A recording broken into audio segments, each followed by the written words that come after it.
Iran की धरती इस समय तनाव और आग के बीच खड़ी दिखाई दे रही है। पूरा मिडिल ईस्ट ऐसे माहौल से गुजर रहा है जहां जरा सी चिंगारी भी बड़े विस्फोट में बदल सकती है। अमेरिका ने फारस की खाड़ी में अपनी बड़ी सैन्य ताकत उतार दी है। रूस और चीन भी इस पूरे घटनाक्रम पर लगातार नजर बनाए हुए हैं। दुनिया के बड़े देश समझ रहे हैं कि यह सिर्फ दो देशों का टकराव नहीं है, बल्कि उस समुद्री रास्ते की लड़ाई है जिस पर पूरी दुनिया की ऊर्जा निर्भर करती है।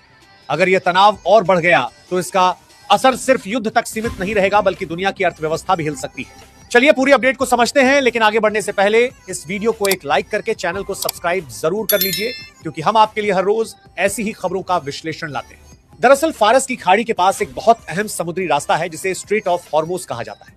यही वह रास्ता है जहां से दुनिया के बड़े हिस्से का तेल और गैस टैंकरों के जरिए अलग अलग देशों तक पहुंचता है। भारत भी अपनी जरूरत का बड़ा हिस्सा इसी रास्ते से मंगवाता है, खासकर एलपीजी यानी वही गैस जिससे देश के करोड़ों घरों का चूल्हा जलता है। ऐसे में अगर इस रास्ते पर जरा सा भी खतरा बढ़ता है तो उसका असर सीधे भारत के आम लोगों की जेब पर पड़ सकता है। यही वजह है कि इस पूरे घटनाक्रम पर भारत बहुत बारीकी से नजर रख रहा था। लेकिन इसी तनाव के बीच एक ऐसी खबर सामने आई जिसने दुनिया के कई बड़े देशों को चौंका दिया। भारत ने अचानक फारस की खाड़ी के पास अपने शक्तिशाली युद्धपोत तैनात कर दिए। भारतीय नौसेना के आधुनिक डिस्ट्रॉयर और फ्रिगेट्स इस इलाके के पास पहुंच चुके हैं और अब वे भारत के व्यापारिक जहाजों और गैस टैंकरों की सुरक्षा कर रहे हैं।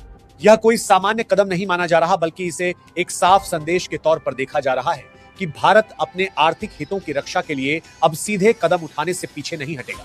भारतीय नौसेना के कोलकाता क्लास के डिस्ट्रॉयर और तलवार क्लास के फ्रिगेट्स को इस मिशन में लगाया गया है। ये जहाज सिर्फ समुद्र में गश्त नहीं कर रहे, बल्कि भारत आने वाले गैस टैंकरों के साथ साए की तरह चल रहे हैं, ताकि रास्ते में कोई खतरा पैदा ना हो। इस पूरे अभियान को ऑपरेशन संकल्प के एक मजबूत और उन्नत रूप के तौर पर देखा जा रहा है। भारत ने साफ कर दिया है कि उसके व्यापारिक जहाजों की सुरक्षा किसी भी कीमत पर सुनिश्चित की जाएगी। यह कदम इसलिए भी खास माना जा रहा है क्योंकि जिस समय फारस की खाड़ी में मिसाइलों और युद्धपोतों की हलचल बढ़ी हुई है, उसी समय भारत ने अपने जहाज वहां भेजने का फैसला किया। भारतीय नौसेना के जहाज पूरी तरह हाई अलर्ट पर हैं और उनके साथ मार्कोस कमांडो भी तैनात है। ये कमांडो समुद्र और आसमान दोनों तरफ से आने वाले किसी भी खतरे से निपटने के लिए तैयार रहते। इस तैनाती ने साफ संकेत दे दिया है कि भारत अब सिर्फ देखने वाला देश नहीं है, बल्कि अपने हितों की रक्षा के लिए सक्रिय भूमिका निभाने के लिए तैयार है। फारस की खाड़ी के आसपास का यह इलाका इस समय दुनिया के सबसे संवेदनशील क्षेत्रों में गिना जा रहा है। एक तरफ ईरान और उसके विरोधियों के बीच तनाव बढ़ रहा है, तो दूसरी तरफ अमेरिका के बड़े युद्धपोत और विमानवाहक पोत भी यहां गश्त कर रहे हैं। ऐसे माहौल में अपने गैस टैंकरों को सुरक्षित निकालना आसान काम नहीं होता, लेकिन भारत ने यह दिखाया है कि वह अपनी ऊर्जा सुरक्षा को लेकर कितना गंभीर है।